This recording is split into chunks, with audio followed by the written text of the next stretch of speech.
Comic Sense. Hi, welcome to Comic Sense. I'm Arnel. And I'm Kay. Okay, and today we'll be reviewing a seminal comic book. No, actually, it's a good comic book kasi seldom we do this kind of character kasi, no? Specifically dito sa part ng Marvel. And we will be reviewing Hulk issue number 377. Volume 2. Volume 2. Yeah, volume 2. Yeah, volume 2 yata to. So yun, why Hulk 377? So, I'm sure sa mga MCU cinematic fans dyan ng Marvel, you're very familiar with the Hulk sa mga movies nila. And when I say the Hulk there, it's Professor Hulk. Yun ang tinatawag sa kanya sa mainstream comic community. The intelligent one. The intelligent Hulk, yan. If you're familiar with the movie, alam naman natin, the movies, the MCU, alam naman natin na previously the Hulk was a dumb brute. Yeah. Hulking dumb brute na parang bobo, na napaka-simple ng language niya, yung Tapos puro distraction lang. He puro doesn't think. He distraction, doesn't think. yes. Parang Hulk ganun. smash, Hulk Yeah, smash. Hulk smash. So, nung mga naunang movies ng MCU, ganun siya.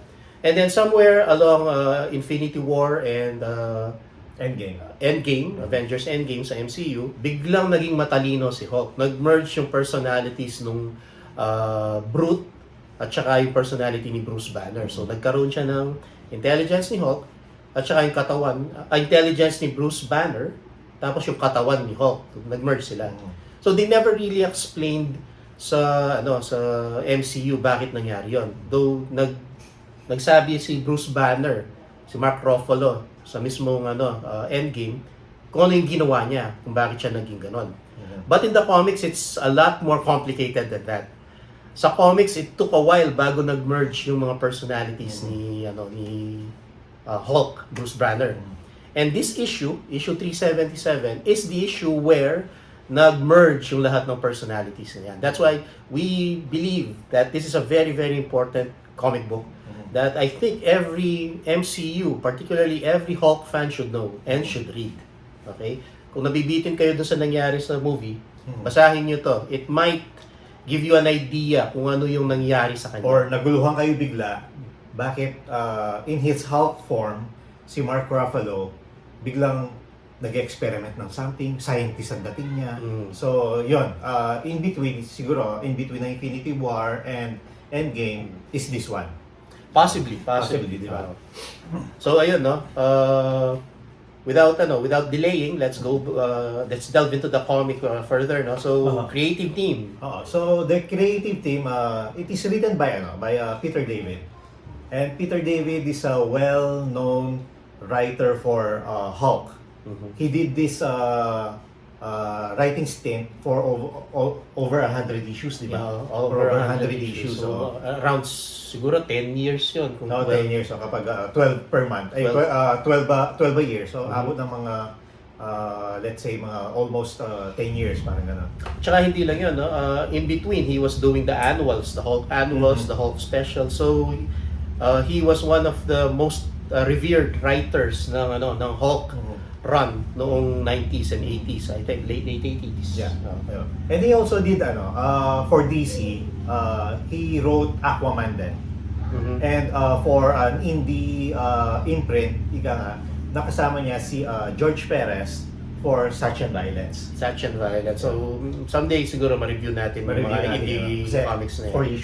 4 issue miniseries. Yes, naman yun. 4 issues. So ayun, si Peter David is very established, yeah. well-established, And respected siya kasi yung kanyang mga ginawa sa Hulk kasi may maraming mga keys na mga nagawa niya for during his run in Hulk naman. There were so many memorable things that happened sa Hulk comics nung siya yung humahawak. And we'll also do don't worry, we'll also do a review yung isa sa mga ginawa rin niya sa Hulk. And both favorite namin yun. Ayun. Alam mo na ako niyan. Siyempre. Yeah. Pero wag muna natin i-spoil. So, and for the artist, it was drawn by Dale Keown. Yeah. Yes. Idol. Dale Keown is the one of the 7 founding fathers Hindi. of Image. Hindi siya. Hindi ba? Hindi ba siya. kasama Hindi nun? siya. He was... No, he's not. He's one... Later on. Later nadagdag on, siya. mga ika nga siya yung mga second batch. Parang ganon. So, Alam ko hindi siya. Oo. Pero correct us if we're wrong. Oo. Correct me if I'm wrong and agree with him if he's right or Yeah. vice versa. yeah. Ayan. Anyway, Anyway. sa Under Image naman, he did Pit. Mhm. Yun. If you have any idea kung sino si Pit, makikita nyo parang may relevance siya or may resemblance siya kay Hulk. Malaki Malaki. resemblance. Well, Without the nose. without ano, well, si Del Keown kasi his art is he's very well adept in drawing muscular and brutish figures, yung mga malalaking monsters na muscular talaga. And that transcended Hulk, pumunta siya sa Pit. And doon na-polish talaga yung art niya, lalo na yung nung digital na noon. So kaya talagang ang ganda ng art. Pero still, the art that he produced for Hulk is para sa akin one of the best of the 90s. Yes. So ngayon, that's Dale Keown. Hindi lang namin alam kung ano nang ginagawa niya ngayon. I think Actually, ang last na nabalitaan namin sa around 2009. So after 2009, we have no idea kung ano. Darkness yata yun, no? Nag-Darkness siya. He did a collaboration with Darkness, si Sylvester yata yun. Yeah, and yung crossover niya with Pit, Hulk and Pit, di ba? Hulk. So yun. Yun. So sayang, no? We wish he would come back kasi we really love his art. Yeah. And pick up the comic so you can see what we're talking about. Okay. Moving on. Okay, so moving on, let's go to the story of the comic. Now, the story actually starts with a psychiatric therapy session. It's like an intervention. It's an intervention. And you'd be surprised, no? Kasi doon sa intervention, it starts off with a psychiatrist. His name is Doc Samson. He's also a very, I guess, popular character sa comics, sa Hulk continuity. And then, with Doc Samson are 3 people in the room na ini-intervention niya. Number 1, si Bruce Banner. Number 2, si Green Hulk. And number 3, Si Grey Hulk. Grey Hulk. Si Grey Hulk. Okay, so Grey Hulk is popularly known as Joe Fixit. Joe Fixit. So let's call him Joe Fixit. Mhm. Okay? So magtataka kayo, bakit silang tatlo kasama si psychiatrist Doc Samson in one room? So this is all happening metaphysically. So it's like happening all inside the brain of Bruce Banner. So, okay? So it's not actually physically happening. It's all happening inside the brain while Bruce Banner is hypnotized. Kasi prior to this issue, something happened. Something happened that rendered Bruce Banner catatonic. So Doc Samson is a friend of Bruce Banner and he's trying to heal him psychologically And emotionally. and emotionally. So ganun ang nag-start ang issue. So when you're reading the comic as it progresses, nakikita natin kung bakit ginagawa ni Doc Samson tong intervention. Kasi the reason is meron palang multiple personality disorder si Bruce Banner in real comic continuity. Okay? So Doc Samson, na-discover na niya, kaya meron pala siyang ganon kasi he has 3 existing personalities sa utak niya. Let's explain. The Green Hulk, the brutish, dumb or unintelligent Hulk represents what? He represents the young Bruce Banner who just wants to be left alone. When he was a child, a baby. So that represents that part of his personality. The second one is the Grey Hulk, si Joe Fixit. Joe Fixit represents the personality of Hulk, Bruce Banner, when he was in school, particularly college, when he wanted everything for himself. He was so greedy, but he had no direction. He was angry all the time. And the third is Bruce Banner. This is the actual personality of the Hulk, the scientist, the intelligent, the caring person. Now, dahil nga meron siyang 3 personality, nagkakagulo, and this is what Doc Samson discovered during their therapy. And what Doc Samson realized was to cure Hulk, he had to what's the term? Not merge, reconcile. Reconcile all of these personalities into one personality that agreed with everybody. Pero he could not do this if Bruce Banner was conscious. So what they did to further stimulate yung utak ni Bruce Banner, they used hypnosis. So hinhypnotized si Bruce Banner during their session. So he was not actually awake, but he was talking. And most of the story that happens, yung mga panels na nangyari, they were happening inside Bruce's brain. Okay? Now, while going through the story, you'll see na yung palang number one trauma kung bakit na-splinter yung personality ni Bruce Banner pala nung bata siya is because of his experiences with his father. So we're not gonna go into specifics, but we will just tell you that it was because of this trauma that he basically made different personalities to cope up with the damage, the trauma that his father caused him. The abuse. Yung trauma niya is family based actually. So aside dun sa father niya, may nangyari din when it comes to dun sa mother niya. So when I say family, as in as a whole siya, so yun ang naging triggers niya kung bakit siya nagkaroon ng multiple personality. So ayun, no. So his father's name is Brian Banner. So sa comic continuity, ano na yan, malalim na yung kwento ni Brian Banner. Ang mother naman niya si Rebecca. Si Rebecca actually was the only reason kung bakit naging tumanda pa si Bruce Banner ng matino. Pero deep inside, meron na palang siyang splintered personality. Okay? So, ayun. So, without spoiling the things that happened through his in his brain nung therapy session, the ending is, ayun, na-merge nila yung personalities ni Hulk. Parang na-reconcile niya whatever trauma he experienced before, and then eventually, si Green and Gray reconciled. They all reconciled. They all reconciled, and then yung pinaka last panel is yun nga, nag-merge sila, actually naging happy sila. Actually, yung last panel is the first appearance of Professor Hulk. Professor Hulk. Yeah. When you say Professor Hulk, he has the green body, the big green body of the Brute Hulk, and the brains of Bruce Banner. So it's the first time sa comics, I guess it's the first time. The first time. Hindi ko alam kung meron pa noon, pero ito na yata. I think it's the first. It's the first time na nagka-ganito. Nag-merge na yung lahat. So, eto yung last panel. We'll just show you. Ayan. So, this is the first appearance of the Green Hulk, and as you can see, siya to, di ba? Siya rin to.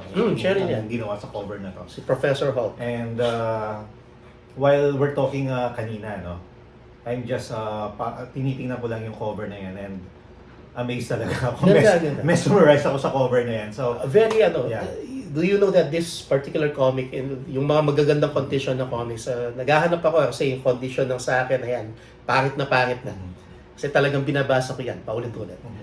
Nung nag-search ako sa mga shopping sites, online shopping sites, some of the comics na ganito, 377, would go for 3,000 above. Wow. Ano pa yun? Mint. Hindi pa graded yun. Ako, I've always loved Hulk. Pero I don't have comics ng mga Hulk. A few lang siguro, yung mga ibang key issues lang. Pero yung mga run ni Peter David, wala ako. Pero I've read the Peter David run. Ako yung Peter David run na mga Dale Keown art, siguro meron na akong 20. 20. Good for Pero you. malayo pa. Yeah. Marami yan. I'm not sure kung ilan yung run ni Dale Keown dyan. Pero Peter David, more than 100 issues. So ayun, no, that's the gist of the story of this comic. We did not tell you kung paano na-reconcile yung three personalities niya. Please read it. It's a very, very good comic. It's somewhat like what Professor X would do. Yeah.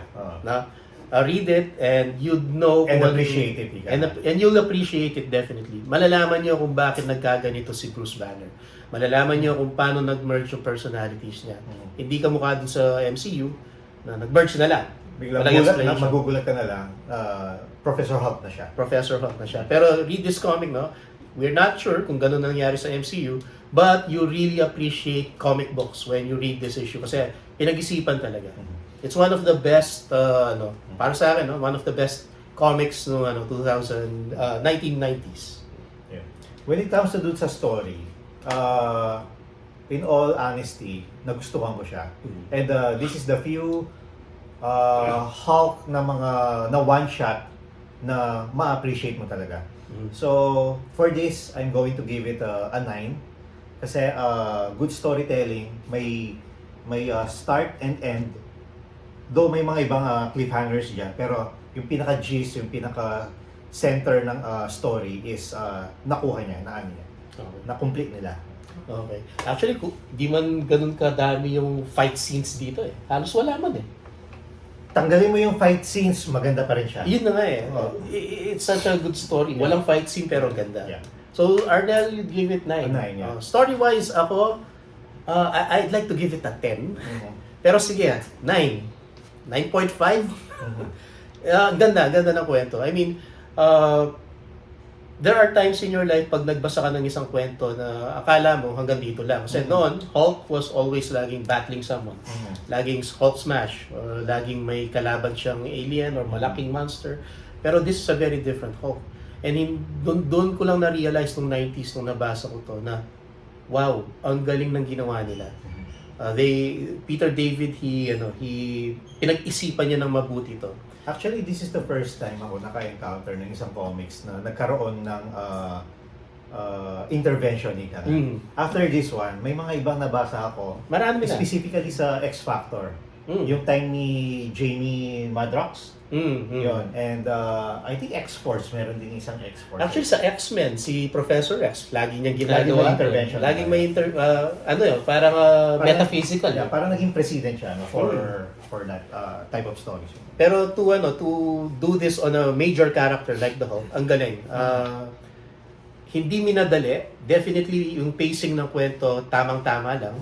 Yung logic, yung reasons kung bakit ginawa, at saka kung bakit nagkaganito si Hulk, yung mga in-incorporate nila sa kwento nung nasa session siya, therapeutic session, tamang-tama. They all fit together. So, ako, definitely, I'm tempted to give it a 10. Pero for now, 9.555, 6, 7, 8, 9. And for the art, it's by Dale Keown. Dale Keown. I'll give it a 10. Ayun. Probably kung Pit ang nire-review natin ngayon, I'll give it a 6 or 7. Pero with Hulk kasi, parang wala akong nakitang flaw, ika nga. No? Kasi I've always read yung mga ibang Hulk before Dale Keown. May mga Silvestre Hulks pa yan eh. Pero still, Dale Keown is the best Hulk artist. So, I'll give it a 10. Tsaka perfect yung mga Hulk niya. May ang maganda is yung difference ng Brute Hulk sa Joe Fixit Hulk at saka dun sa Professor Hulk. May mga pagkakaiba sila. May distinction na ginawa niya. Ginawa sila. Ayun. Ako siguro, I'll also give it a 10. I've been a fan of Dale Keown no first time kong nabasa yung mga run nila nung 90s. Kaya nung 90s sila yung marami kong comics out of all the... Really? Yeah. Si Hulk? Sumunod lang si Batman, tapos si X-Men. Pero nung Hulk kasi may napagkukuhanan ako dito eh. Anyway, Dale Keown, ang galing niya. He's one of, I don't know, or sige, I'll just describe his art now. He can make muscular, very big characters flexible. Yun ang problema sa ibang mga artists, no? Pag malaking character na, yung bulging muscles na, nahihirapan silang gawing flexible na realistic. Tsaka hindi exage. Yun na nga. Yung sa kanya, exaggerated actually, pero it looks good. Yeah. Exaggerated, pero parang tama lang.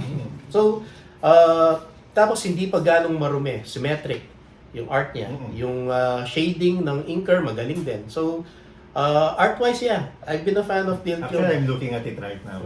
Tinitingnan ko lang yung ibang pagkakagawa. Even yung details ng foreground at saka background, magaling. So, I give it a 10 also. I've been a fan of Dale Keown. I'm still a fan of Dale Keown. I hope he comes back. No? Gumawa siya ulit ng wherever one he shot. is. So. Yeah. Kahit na Pit, I probably would buy it again. Yeah. Dale Keown, he like Arnel said a while ago, he transferred to Image because he was one of the hottest artists noon. And they needed him and they got him. Kaya nagawa niya yung kit. So ayun, art-wise 9, 10. Ayun. So, if you have any suggestions on what to review, just comment on the comment section below, and then para at least magawa rin namin kung ano yung gusto ninyo. Hindi lang yung gusto namin Tsaka if you will, kindly like, share, and subscribe dito sa site natin para kahit paano matulungan natin yung community, and then ma-continue natin itong ginagawa natin pag-review ng mga comics. And also, if you want to correct us, if there was something we said na mali, like a while ago, di ba? Yung, hindi kami sure dun sa part sure, na kay Dale Keown in Image, parang ganun. Kung meron kayong gustong idagdag dun sa mga na-comment namin, meron kayong alam na, what do you call these, tidbits within the issue na nandun pala, na na-miss namin. Ay, oo nga pala. What do you call those? Anyway, basta. Kung mayroon kayong gustong i-comment about the comics that we reviewed, or if you want us to review something else, sabi nga ni Arnel, please comment in the comment section para matuloy natin tong channel. We just want to share our love for comics talaga. And this is one of the comics that really made me particularly love comic books, collecting comic books. And I like what Arnel said. Ano rin yan, seminal din sa yan. Seminal sa akin to. Ganda. And we want to assure you rin na Comic Sense, hindi lang siya puro comic books. So, parang we do pop culture ka. So, lahat ng aspects ng pop culture, from comics to toys, Yes. to anything related sa movies. Interconnected naman yan. So, we can do reviews for that. So, mag-comment lang kayo, and then we'll try to do kung ano man yung nire-request nyo. Yeah. So, ayun, thank you again for watching. I hope you enjoyed our review today, and we'll be doing more reviews in the coming weeks. Okay, so thank you. We're good? You're good.